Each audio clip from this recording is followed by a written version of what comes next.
The stars had never known such peace. For 2,000 years, the Galactic Council had governed with wisdom and fairness. Wars were memories. Conflicts were solved with words, not weapons. The galaxy had learned to live together. Humanity had been part of this peace for nearly 1,800 years. When Earth first reached the stars and met the Council, humans were rough and aggressive. They carried weapons everywhere. They spoke of enemies and defense. The older species had worried about these newcomers. But humans surprised everyone. They listened, they learned, they changed. Over centuries, humanity became the Council's most peaceful members. Human scientists cured diseases that had plagued alien worlds for millennia. Human artists created music that made even the stone-cold Vrex weep. Human philosophers taught courses on ethics and compassion at every major university across the galaxy. Earth was beautiful now. The old scars of pollution and war had healed. Cities gleamed with silver towers surrounded by green forests. The oceans were clean and full of life. 47 human colony worlds dotted the galaxy, each one a paradise of learning and culture. The human military had become a joke, really. Their ancient warships sat in museums where school children took field trips. The great generals were now historians who gave lectures. The last human conflict had been a border dispute with the Peltharis, solved over dinner and wine. Young soldiers trained not for war, but for rescue operations and disaster relief. Ambassador Chen Wei stood before the Council every month, his silver hair and kind eyes making him look like everyone's favorite grandfather. He spoke of human achievements in medicine and art. He proposed treaties and trade agreements. Other species had begun calling humans the gentle giants because they were tall and strong, but wouldn't hurt anyone. The younger species especially loved humans. They thought humans had always been this way. They didn't study human history much. Why would they? The past was violent and ugly. The present was beautiful. Then the Kreeth Dominion rebelled. The Kreeth were a warrior species from the outer reaches. They had joined the Council only 300 years ago and never really fit in.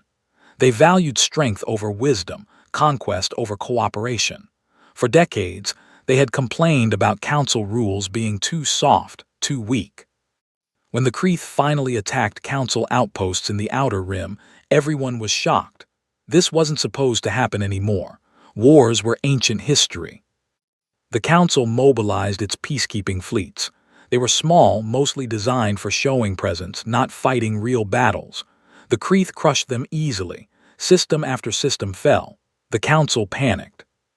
Senior Arbiter Velshan called an emergency session. Velshan was a Thalaxian, tall and thin with skin like blue crystal. He was brilliant and ambitious, and he believed he had a solution.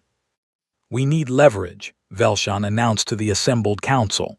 "The Kreeth respect only strength. We must show them we are serious." "What do you propose?" asked Councillor Imresh, a cautious Peltharis who always worried about consequences. "The human colonies in the border regions are vulnerable," Velshan said calmly. "We take their children into protective custody. We ensure humanity cannot aid the Kreeth rebellion. We demonstrate that the Council will do whatever necessary to maintain order." The chamber erupted in argument. Half the Council members shouted that this was insane. The other half listened with dark interest. "You want to take hostages?" Ambassador Chen stood slowly, his face pale. "You want to threaten children?" "Not threaten," Velshan said smoothly. "Protect.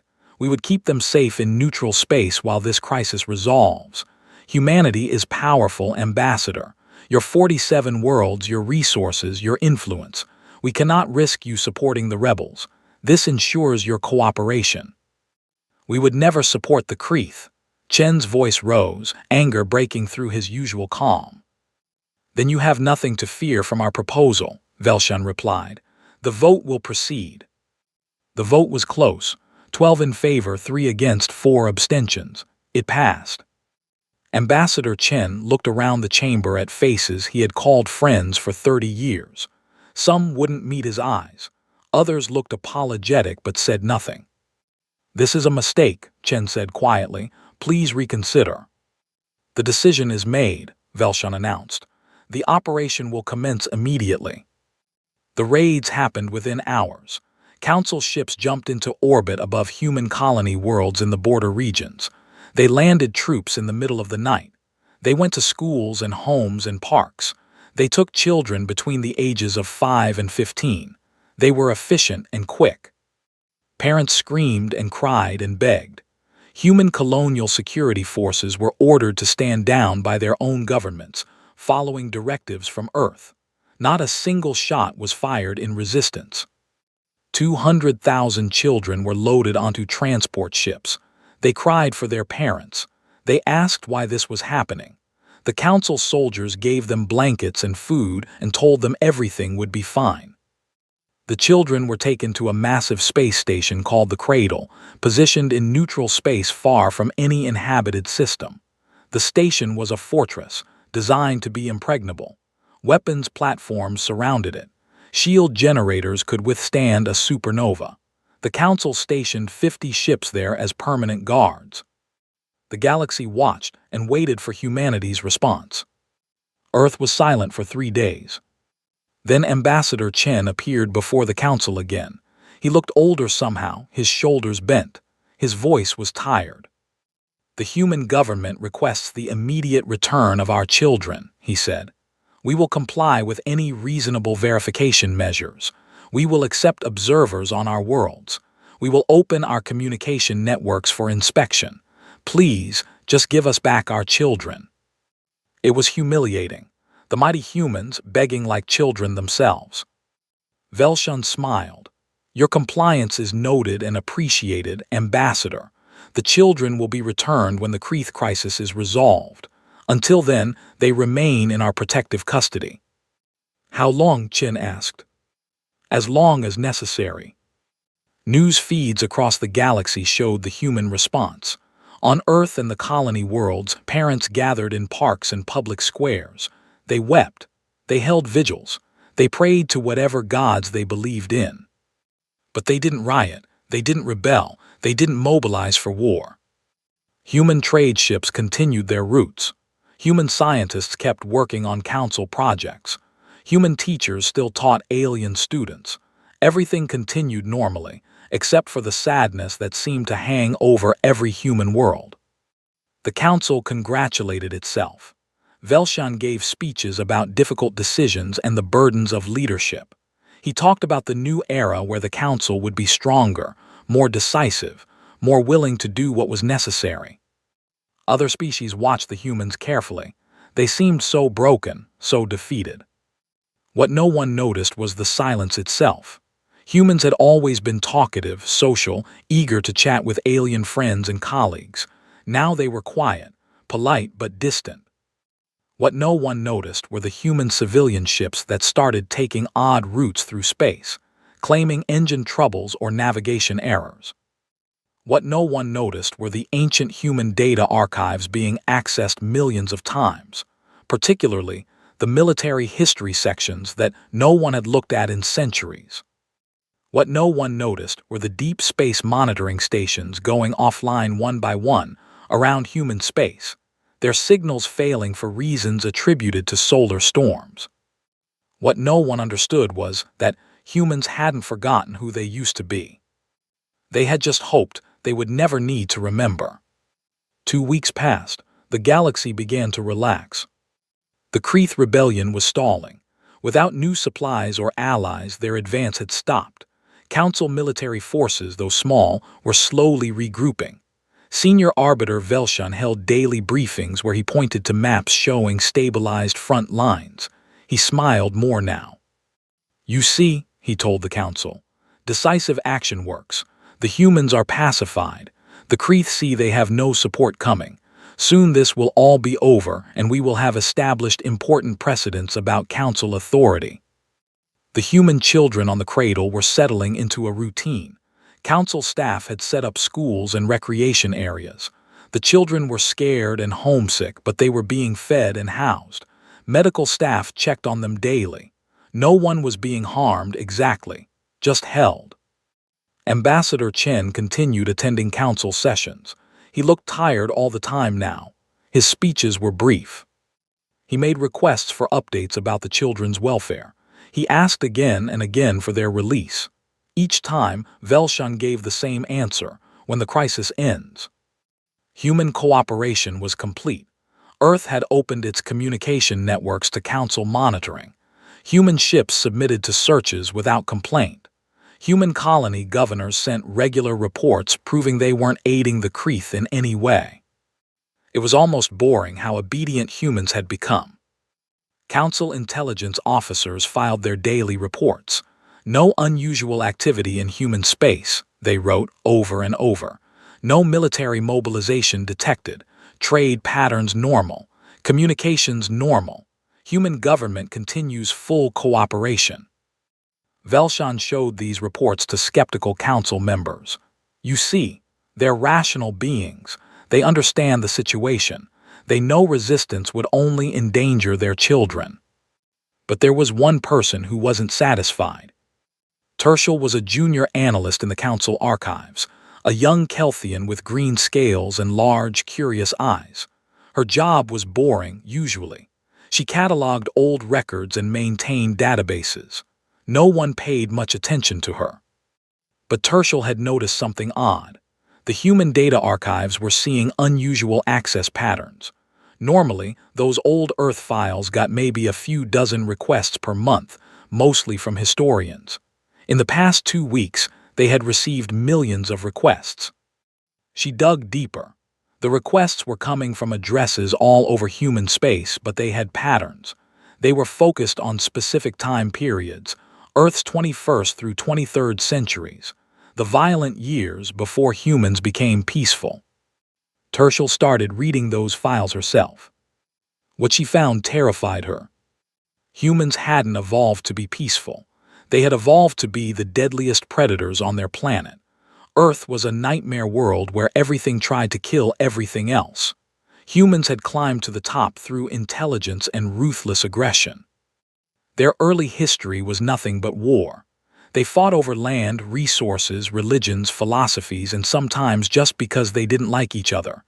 They invented weapons of horrible creativity: guns, bombs, missiles, chemical weapons, biological weapons. Then they invented nuclear weapons and nearly destroyed themselves. 3 billion humans died in the unification wars that finally brought Earth under one government. The planet was scarred with radioactive craters. Entire regions were uninhabitable for centuries. After that, humans had chosen peace. Not because they were naturally peaceful, but because they had scared themselves. They had looked into the abyss of their own destructive capability and decided to step back from the edge. They had spent 1,000 years becoming the gentle beings the galaxy knew, but the capacity for violence hadn't disappeared.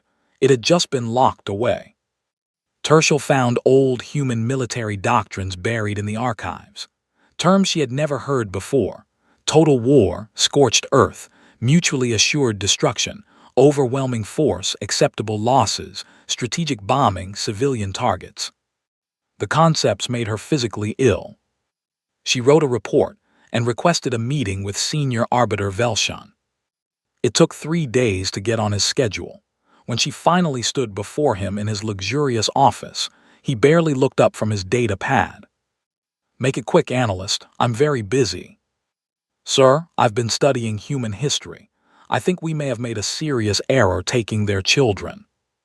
Now Velshan looked up, his blue crystalline face showing annoyance. "We've been through this. The decision is made." "Sir, humans aren't naturally peaceful. They chose to be peaceful after nearly destroying themselves. Their old military capabilities were," she searched for words, "terrifying, and I think they might be accessing those old files to remember how to." "Stop." Velshan held up one long finger. "Analyst Tertial, you're young, you don't understand politics. Yes, humans were once violent, so were most species. The Vrex used to eat their enemies. The Peltharis practiced ritual combat to the death. Everyone grows up.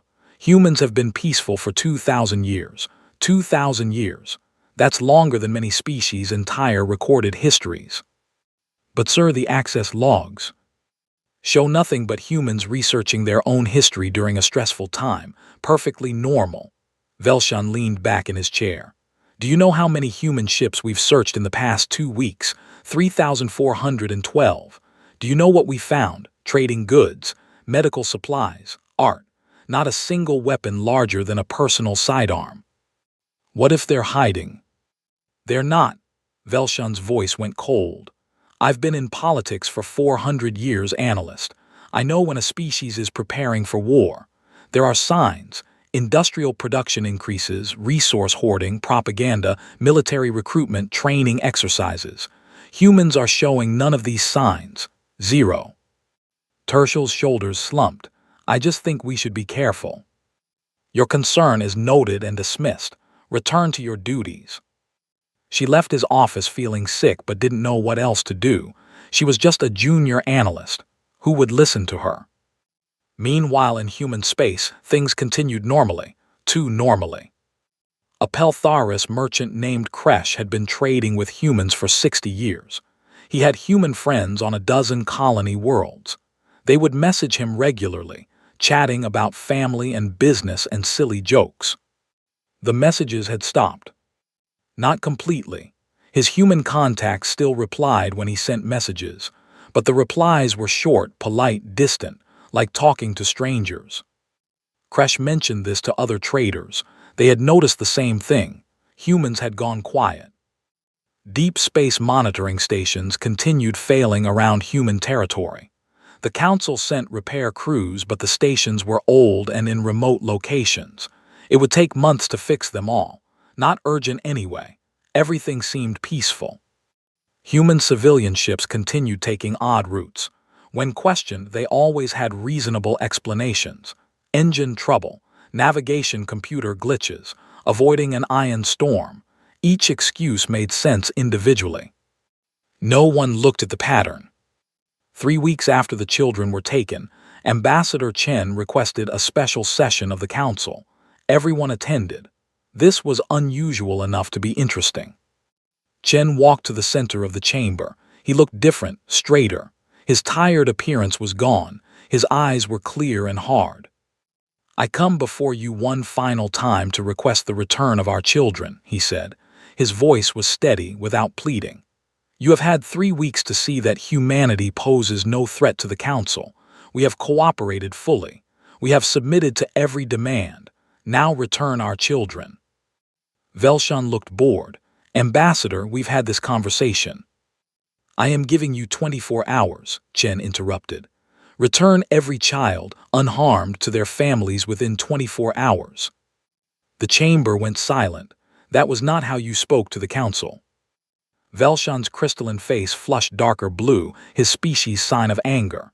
You're giving us an ultimatum, you. Yes, Chen's voice didn't waver. Velshan laughed. Other council members joined in. The idea of humans making demands was absurd. And if we refuse? Velshan asked, still chuckling. Ambassador Chen reached up and slowly removed his diplomatic insignia, the silver pin that marked him as Earth's representative. He held it for a moment, then let it drop to the floor. It clinked loudly in the quiet chamber. Then may history forgive us for what we're about to do, Chen said softly. You don't remember what we were. You forgot that we chose peace, which means we can unchoose it. You thought our gentleness was weakness. You thought our patience was inability. He looked around the chamber, meeting every council member's eyes. You took our children, and you did it because you thought we were harmless. You're about to learn the most expensive lesson in galactic history. Are you threatening us? Velshan stood, his voice rising. You dare threaten the Galactic Council? No, Chen said. I'm done threatening. I'm making a promise. 24 hours, return our children, or we will come get them. And we will go through anyone who stands in our way. He turned and walked out of the chamber. Behind him, the council members looked at each other. Some were angry, some were nervous, most were confused. Velshan laughed again, but it sounded forced now. Seal all human embassy offices. I want Chen detained for questioning. But when security forces reached the human embassy, it was empty. Every human staff member was gone. The building was cleaned out, on the ambassador's desk. They found one thing, A data chip. When they played it, they saw Ambassador Chen's face. "You have 24 hours," he repeated. "We're coming for our children. Get out of the way or be moved." The message ended. Velshan ordered increased security at the cradle. He mobilized additional fleets. He sent messages to human space demanding explanations. No one answered. In the deep dark between stars, in places no one was watching anymore because the monitoring stations were down, shapes began to move. Big shapes. Thousands of them. Humanity was done asking. Now they were coming. 24 hours passed in tense silence. The Galactic Council waited. Some members argued they should negotiate. Others insisted humanity was bluffing. Velshan refused to budge. "We cannot show weakness," he declared. "If we surrender to human demands, every species will think they can threaten the Council. The children stay where they are." When the deadline expired, nothing happened for exactly 6 minutes. Then every Council military installation, within 50 light-years of human space, vanished. Not destroyed slowly, not damaged, vanished, deleted from existence in flashes of white light. The orbital defense platform above Kalthara Prime exploded. The military shipyard at Tarsus Station disintegrated. The listening post in the Vega cluster went silent mid-transmission. Base after base, station after station, all within seconds of each other. Council military commanders stared at their displays in horror. 53 installations, gone just like that. And they hadn't seen the attacks coming. Velshan stood in the Council's military command center, his crystalline face pale. What happened? What hit us? The military coordinator, a four-armed Krellian named Voss, worked frantically at multiple screens. "I don't know, sir. We didn't detect any weapons fire, any ships, anything. The bases just exploded." "That's impossible." "I'm showing you what happened." Voss pulled up recordings from the few installations that had managed to transmit before dying. The videos showed the same thing. Civilian-marked ships suddenly lighting up with weapons that shouldn't exist, firing munitions that moved faster than sensors could track. One video showed a human cargo freighter. In the recording, panels along its hull suddenly slid open. Missile pods emerged and fired in a single salvo. The missiles moved like nothing Voss had ever seen, impossible acceleration, and the military station they targeted simply ceased to exist. The freighter's hull shimmered, and suddenly it looked completely different, bristling with weapons and armor. "Disguised warships," Voss whispered. "They've been moving through our space for weeks. We searched them and found nothing because they hid their weapons somehow." "How many?" Velshan asked. "Unknown, but if the civilian traffic patterns are any indication," Voss calculated quickly, "hundreds, maybe thousands." The command center's main display lit up with incoming messages. Reports flooded in from across Council space. Human ships were attacking everywhere, not the ships they knew about. New ships, big ships, ships that looked like they were built with technology decades more advanced than anything the Council had. Where had they come from? Velshan's hands shook as he read the reports. The answer was obvious now. Those engine troubles that human ships reported, they were mapping Council defenses. Those odd routes through space. They were avoiding detection while moving into position. Those failed monitoring stations around human space. Humanity had deliberately blinded the Council. And they had been building warships. Somewhere in deep space, in hidden shipyards the Council never found, humanity had been preparing. "Mobilize everything," Velshan ordered. "Send every available ship to defensive positions. Recall all fleets from the Kreeth front." "Sir, that will leave the Kreeth unchecked." "Do it," Velshan screamed. Messages went out across Council space. Every ship, every soldier, every defensive position went on highest alert. But it was already too late. 7 Council fleets had been stationed in defensive positions across the inner territories. They were good fleets, well-trained, experienced from peacekeeping operations. 3,000 ships total. In the first 6 hours of fighting, 5 of those fleets were destroyed. Not defeated, destroyed. One fleet managed to retreat in chaos. One fleet surrendered immediately when they saw what happened to the others. The casualty reports were impossible. Thousands of ships gone, tens of thousands of personnel, and human losses. 47 personnel, not ships, personnel, killed during boarding actions. The galaxy watched in shock as the humans they thought they knew transformed into something from nightmares. Humanity sent a broadcast on every communication channel. It was a human woman, dressed in a military uniform that looked ancient and modern at the same time. Her face was hard and cold. "We are the Human Defense Fleet," she said. Her voice was calm, which made it more terrifying. 3 weeks ago, the Galactic Council seized 200,000 of our children. We asked nicely for their return. We begged. We pleaded. We were refused. She leaned forward slightly. We tried to be better than what we were.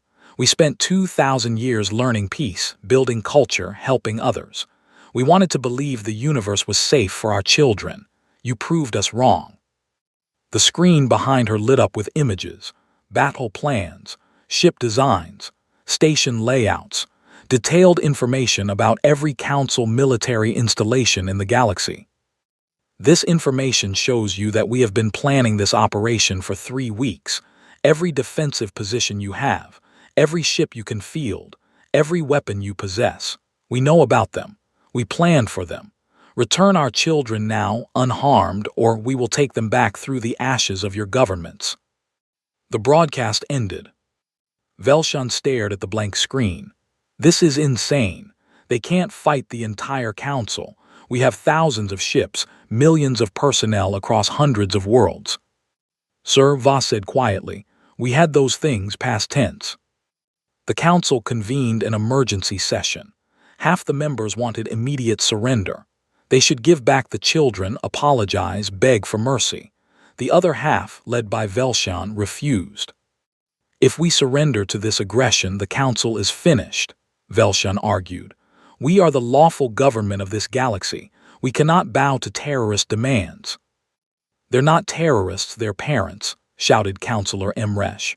Parents whose children we took. I voted against this madness from the beginning. The vote was legal and proper. Legal, we kidnapped 200,000 children. The argument raged for hours. Finally, Velshan played his final card. We still have the children, they want them back. Fine, let them come. We'll make the cradle our line in the sand. We'll gather every available ship there. Let's see how brave humans are when their children are in the crossfire.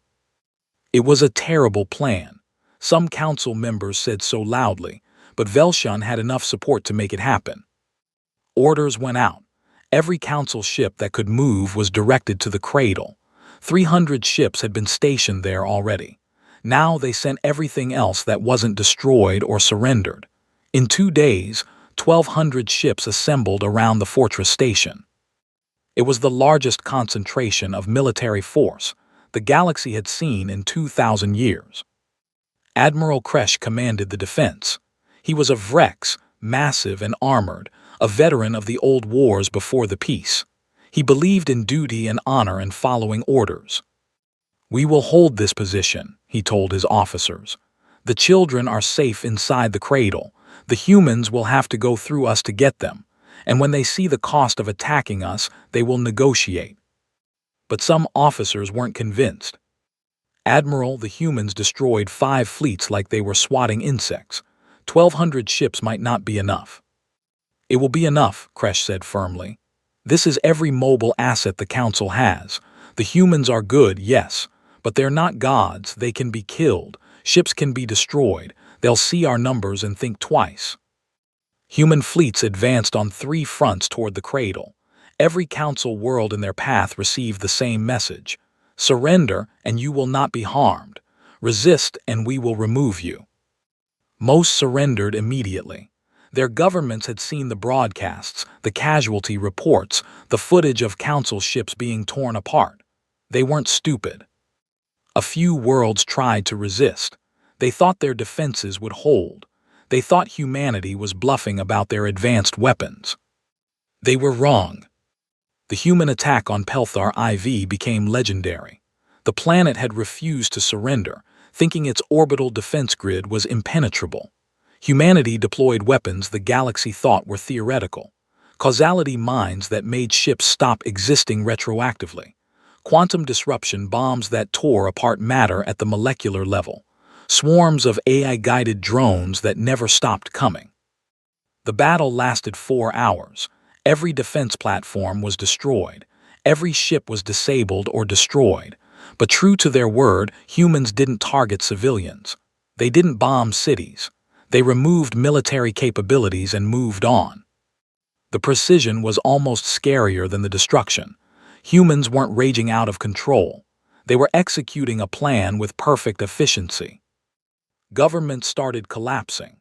5 council member species withdrew from the council entirely and declared neutrality. They sent messages to humanity promising they would not interfere. Some even apologized for not voting against taking the children in the first place. Velshan watched his coalition crumble. In a desperate move, his government arrested him and contacted humanity, offering to hand him over as a peace offering.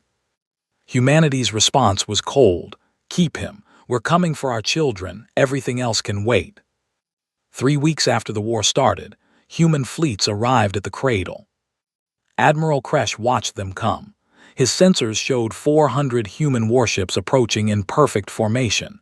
Big ships, capital ships, each one bristling with weapons that shouldn't exist. But he had 1,200 ships, 3-to-1 odds in his favor. He opened a channel to the human fleet. "This is Admiral Kresh of the Galactic Council Defense Fleet. You are ordered to withdraw immediately. We have overwhelming force. We will defend this station and the children inside." A human face appeared on his screen, an older man with gray hair and hard eyes. "This is Fleet Admiral Marcus Chen, Human Defense Fleet. You are ordered to stand down, open the cradle's docking bays, and release every child unharmed. You have 1 hour." "I cannot do that." "Then you will die, all of you. We will kill every single person between us and our children. This is not a threat. This is information. 1 hour." The channel closed. Kresh looked at his officers. "Battle stations. Prepare for combat. Do not under any circumstances harm the children inside, but defend this position with everything we have." 59 minutes later, exactly on schedule, the human fleet opened fire. And Admiral Kresh realized he had made a terrible mistake. The Battle of the Cradle didn't look like the battles Admiral Kresh remembered from the old days. There was no honor in it, no glory, just efficiency and overwhelming violence. The human fleet split into 4 groups as they advanced. Kresh ordered his ships to focus fire on one group, trying to overwhelm them with numbers. It was sound tactics, standard tactics. The human ships didn't care. They deployed weapons Kresh had never imagined. Reality itself seemed to break around some of their shots. Space warped and twisted. Ships that were hit didn't explode. They just stopped being there, erased from existence so completely that sensors couldn't even detect debris. Kresh's flagship shuddered as a human weapon hit their shields. The shields held, but just barely. The power drain was enormous. "Return fire," he ordered. His ships launched everything they had. Missiles, energy beams, kinetic projectiles. Thousands of weapons streaking through space toward the human fleet. The humans deployed countermeasures Kresh had never seen. Swarms of tiny drones that intercepted missiles mid-flight. Energy fields that bent laser fire away harmlessly. Point defense so accurate that kinetic rounds were destroyed before they could hit. And when Council weapons did hit human ships, the damage was minimal. Their armor was too strong, their shields too powerful. "How is this possible?" one of Kresh's officers whispered. "Where did they get this technology?" Kresh understood now, too late.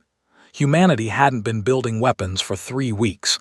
They had been building them for years, maybe decades, hidden away in deep space, in systems no one explored. They had been preparing for this while pretending to be peaceful. They had never forgotten how to be warriors. They just hid it very, very well. The battle raged for 2 hours. Kresh watched helplessly as his ships died. The human fleet moved through his formations like knives through paper. They were coordinated perfectly, each ship knowing exactly where every other ship was, supporting each other, covering weaknesses. His communications officer shouted over the noise of battle. "Admiral, Captain T-Vex of the 2nd Squadron is requesting permission to surrender." "Denied, we hold this position." "Admiral, the 2nd Squadron doesn't exist anymore. They're all dead." Kresh looked at his tactical display. Red icons everywhere, showing destroyed ships. Of his 1,200 vessels, fewer than 800 were still fighting, and they had barely damaged the human fleet. "Sir," another officer's voice cracked with panic. "Human boarding craft approaching. They're targeting the station directly." "Shoot them down." "We're trying, they're too fast." Kresh switched his view to external cameras. He watched as human boarding craft, small and heavily armored, dodged through the battle.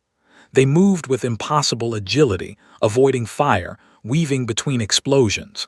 They slammed into the cradle's hull and began cutting through.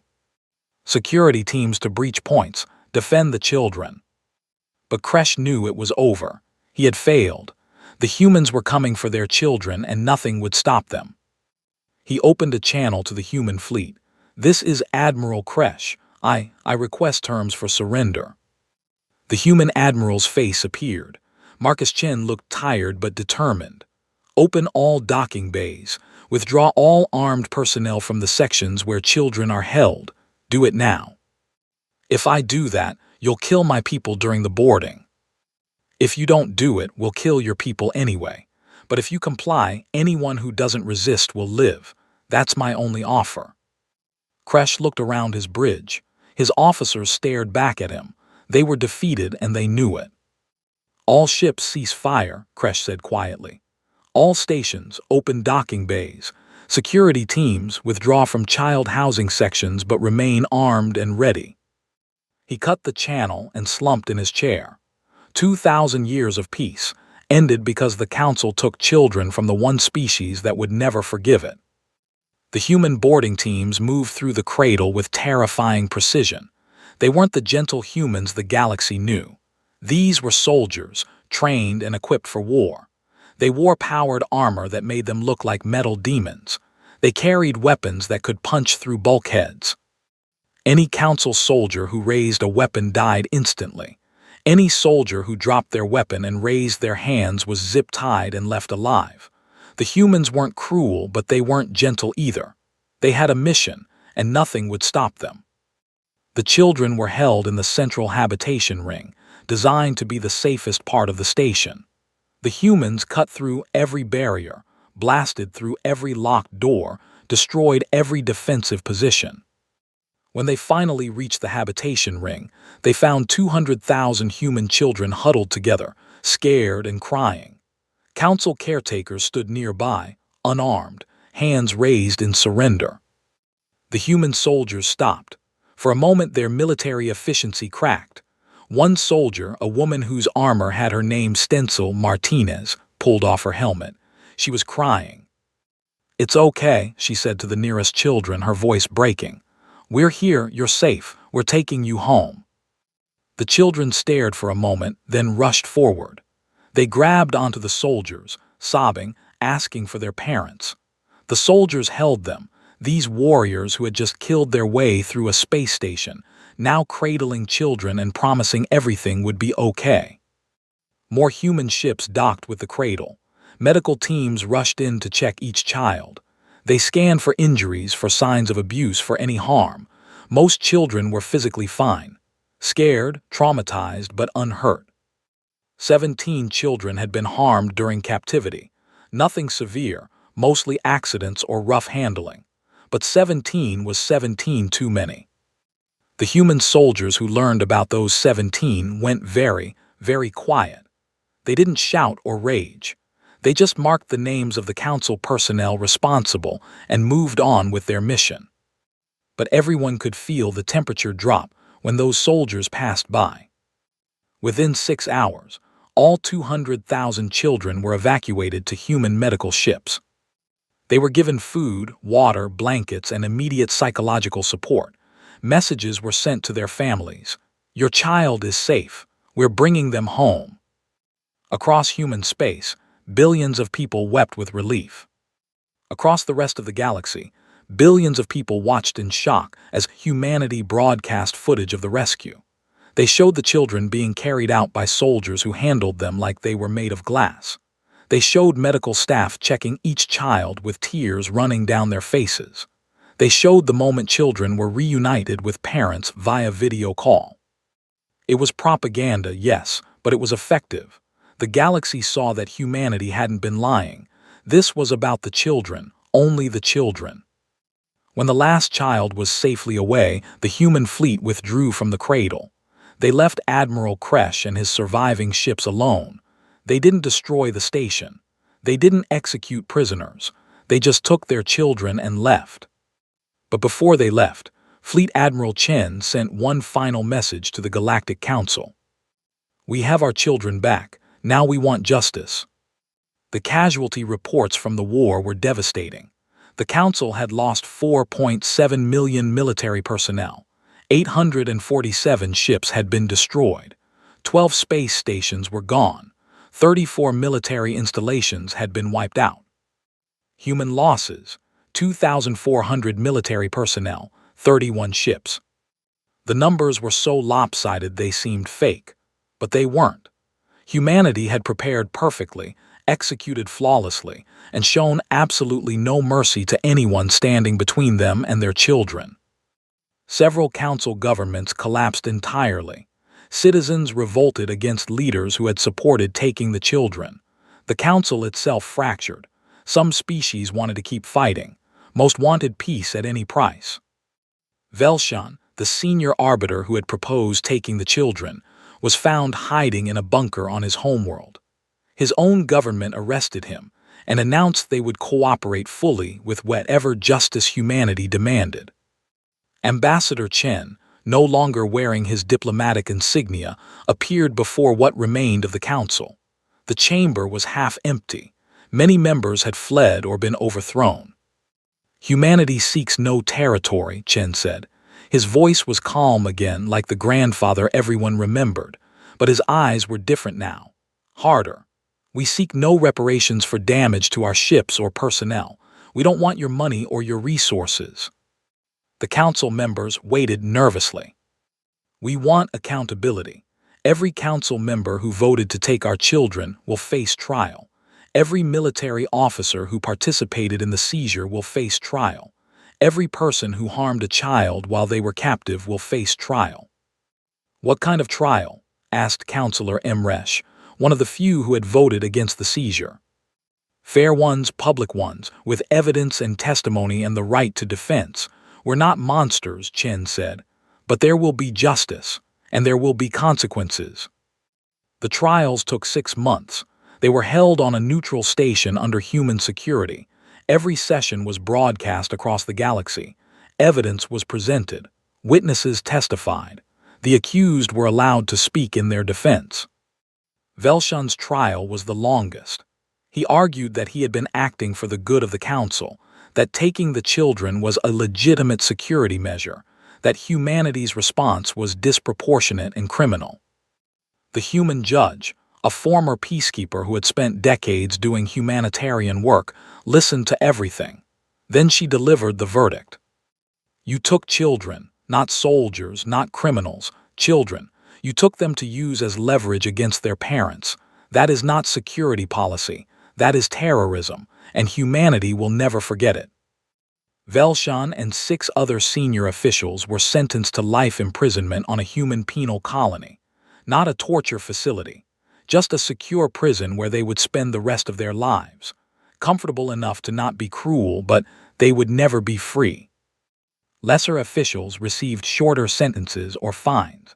Soldiers who had just followed orders were mostly released with time served.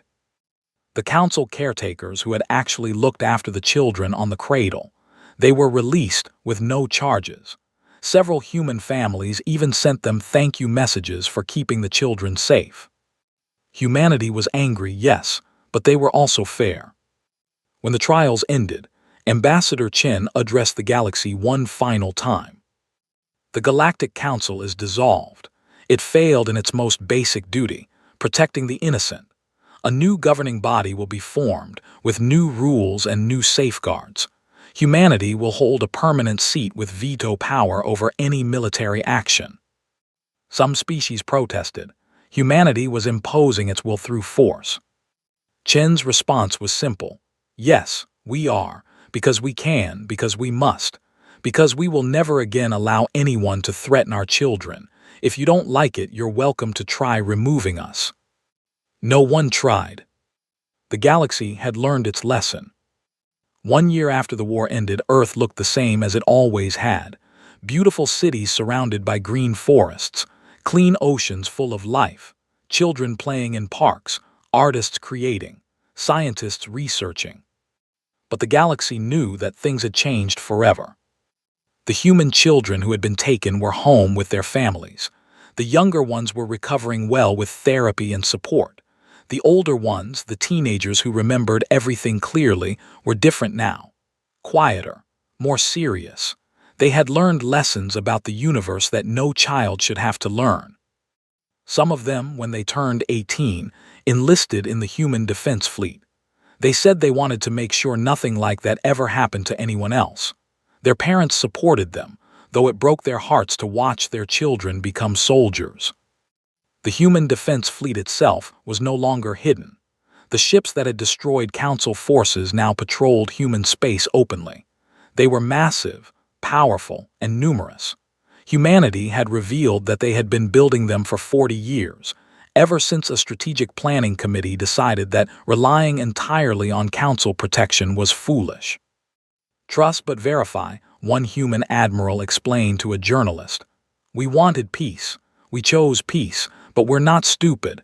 We made sure we could defend ourselves if peace failed. The hidden shipyards where the fleet had been built were opened for inspections. Alien observers were amazed by the scale. Dozens of massive facilities scattered through deep space, each one capable of producing warships. The construction had been done in secret, with materials slowly diverted over decades, workers sworn to secrecy. It was the biggest intelligence failure in galactic history. The Council had been watching humanity constantly and never noticed. How did we miss this? One former Council intelligence officer asked during a public inquiry. The human response was simple. You saw what you expected to see. Peaceful humans doing peaceful things. You never looked deeper because you never thought you needed to. The new Galactic Assembly, replacing the old Council, had very different rules. Every species had a voice, but military actions required unanimous approval from a security committee. Humanity held one of the permanent seats. So did 4 other species known for their wisdom and restraint. Any proposal to use military force had to pass all 5 security committee members. Humanity had promised to use their veto rarely, only for actions they considered truly dangerous. In the first year, they vetoed 3 proposals. Each time, they explained their reasoning publicly. Each time, other species looked at the proposals and realized humanity was probably right. The galaxy was learning to trust human judgment, though that trust came from fear as much as respect. Human colonies continued to thrive. The border worlds where children had been taken received extra support. Counseling centers, new schools, economic development. Humanity poured resources into healing those communities. A memorial was built on Earth in Geneva, the old capital where humanity had first unified. It was a simple design, a wall with 200,000 names carved in stone. The children who had been taken. Beneath their names, in smaller letters, were the names of the 2,400 human soldiers who had died bringing them home. People visited the memorial every day. They left flowers, they touched names, they cried. Parents brought their children to see it to teach them why it mattered. This is why we stay strong, they would say. This is why we never let our guard down, because when we did, this happened. The human warships that patrolled space now were a constant reminder. They were beautiful in their own way, sleek and powerful, but they were also frightening. Everyone knew what those ships could do. Other species began asking questions. How advanced was human technology really? The weapons they had used in the war were decades beyond anything else in the galaxy. What else did they have that they hadn't shown? Humanity refused to answer. We revealed what we needed to reveal, was the standard response. The rest remains our business. It made everyone nervous, but it also made everyone very careful about how they treated humans. One day, about 18 months after the war, an old Kelthian with green scales appeared at the memorial in Geneva. She stood for a long time, reading names. A human veteran who worked as a memorial guide approached her. "Can I help you?" he asked. "I'm Tertial," she said. "I was an analyst for the old council. I tried to warn them. I tried to tell them that humans were dangerous, that taking your children was a terrible mistake." The veteran studied her. Did they listen? Number Velshan thought I was being paranoid. He thought 2,000 years of peace had made you soft. She looked at the veteran with sad eyes. "I read your history, your military doctrines, your wars. I knew what you were capable of, but no one believed me." Would it have mattered if they had? I don't know. Maybe they would have returned the children immediately. Maybe not. Tertial touched one of the names on the wall gently. "I came to apologize. I was part of a government that did this to you. Even though I voted against it, I was still part of it." The veteran was quiet for a moment. "What happened to you after the council fell?" "I work for the new assembly now. Analysis and research, trying to prevent future mistakes." She smiled sadly. "Trying to make sure everyone remembers what happens when you threaten someone's children." "Good," the veteran said. "We need people like you, people who remember." Tertial looked at him with surprise. "You're not angry with me." "You try to stop it. That counts for something." He gestured at the memorial. "We're angry at the people who did this. The people who thought they could use children as tools, not at everyone who was part of the council." "Will you forgive us? The galaxy, I mean." The veteran thought about that for a long time. "We already have, mostly. That's why you're still alive to ask the question. If we wanted revenge against everyone who was part of the council, the war would still be going. We'd be burning worlds and executing millions." "Then why the warships? Why the show of force?" "Because forgiveness doesn't mean stupidity." The veteran looked up at the sky where human patrol ships could be seen as bright points of light. "We forgave you, but we'll never forget, and we'll never be helpless again." Tertial nodded slowly. "That's fair, I suppose." "More than fair," the veteran said. "We could have done much worse. We showed restraint. We only killed people who stood between us and our children. We didn't target civilians. We didn't destroy your worlds. We could have. We chose not to." "Why?" The veteran smiled, but it was a sad smile. "Because we're still trying to be better than what we were. We still want peace. We still believe in cooperation and culture and helping others. Taking our children didn't destroy that. It just reminded us that sometimes you have to be willing to fight for the things you love." Tertial stayed at the memorial for another hour, reading names and thinking. When she left, she understood something important. Humanity had changed, but not in the way the galaxy feared. They hadn't become mindless war machines or ruthless conquerors. They had just stopped pretending they couldn't be dangerous. The years passed. The galaxy adjusted to the new reality. Trade continued. Culture was exchanged. Scientists from different species worked together on projects. Artists collaborated. The good parts of galactic civilization continued. But everyone was more careful now, more respectful. No one made casual assumptions about humanity being soft or weak or easy to push around. The phrase, "they have our children," entered galactic languages as an idiom meaning the ultimate red line, the one thing you never threaten. Young humans grew up knowing their species was both feared and respected. They learned about the war in school, about why it happened, about what their parents and soldiers did to bring the children home. Some found it inspiring. Some found it sobering. All of them understood the lesson. Peace is precious, but defending your family is sacred. 20 years after the war, a human explorer ship discovered a new species at the edge of the galaxy. They were called the Neutral, and they were aggressive and territorial. Their first response to meeting humans was to attack the explorer ship. The human ship defended itself and retreated. Then it reported to the human defense fleet. The galaxy held its breath. Would humanity overreact? Would this small incident trigger another war? Instead, humanity sent diplomats backed by a small military escort. They explained to the Neutral that attacking was unacceptable but understandable given the surprise of first contact. They offered to start over, to establish proper diplomatic relations, to share technology and culture. The Neutral, seeing the power of the human escort ships, agreed. The galaxy relaxed. Humanity was still humanity, still preferring peace, still willing to talk first. But everyone noticed that the small military escort was actually a battle group capable of destroying a planet. Humanity was taking no chances. On Earth, the memorial in Geneva continued to receive visitors every day. New names had been added over the years, soldiers who died in other conflicts or accidents, but the original 200,000 children's names remained at the center, the heart of the memorial. Parents still brought their children to see it. Veterans still served as guides, telling the story to anyone who would listen. And in orbit above Earth, the warship stood guard, silent, powerful, ready. A human poet wrote words that were inscribed at the entrance to the memorial. They became famous across the galaxy, translated into 100 languages, quoted in schools and speeches. We chose peace because war cost too much. We chose forgiveness because hate was too heavy.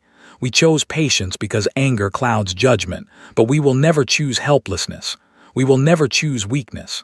We will never allow harm to come to our children without response. This is not a threat. This is a promise. We will protect what we love, always. 50 years after the war, the generation of children who had been taken were now middle-aged adults. Some had children of their own.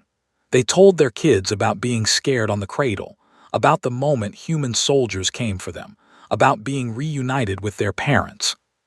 "Were you angry?" one child asked her mother. "At first, yes, then just scared, then relieved when we were rescued." "Are you angry now?" The mother thought about it. "No, not anymore. The people responsible face justice. The galaxy changed because of what happened to us. Good things came from it, even though it was terrible." "Would you do it again, if it meant the galaxy learned this lesson?" "No," the mother said firmly. "No child should have to go through that, but we did, and we survived, and we made sure it meant something. That's all we can do." The child thought about that. "I'm joining the defense fleet when I'm old enough." "I know," the mother said sadly. "Half your generation is. You all want to protect others the way you were protected." "Is that bad?" "No, it's noble. I'm just sad that you feel you have to." "The universe isn't safe, Mom. You taught me that. We have to make it safe." The mother hugged her daughter. "Just remember that the goal is peace. The weapons are tools, not the purpose. We defend so that others can live without fear. That's what makes us different." The child nodded against her mother's shoulder. She understood. Her generation understood. They had learned the lesson in the most painful way possible. The galaxy could be beautiful and peaceful, but it required strength to maintain that peace. It required vigilance to protect the innocent. It required the willingness to fight when all other options failed. Humanity had learned that lesson twice. Once when they nearly destroyed themselves. Once when they discovered that choosing peace didn't mean others would choose it too. They would never forget either lesson. And across the galaxy, every species remembered what happened when someone threatened human children. They remembered the speed of the response, the fury of the attack, the precision of the justice that followed. They remembered, and they were careful. The memorial on Earth bore witness to it all. 200,000 names and 2,400 names, carved in stone, eternal reminders of the price of peace and the cost of its violation. Visitors to the memorial often saw the same thing. humans standing quietly, reading names, touching the wall, sometimes crying, sometimes just standing. And if you asked them what they were thinking, they gave the same answer every time. Remembering, so it never happens again. The galaxy remembered too. It was the most expensive lesson in history, and it was learned permanently.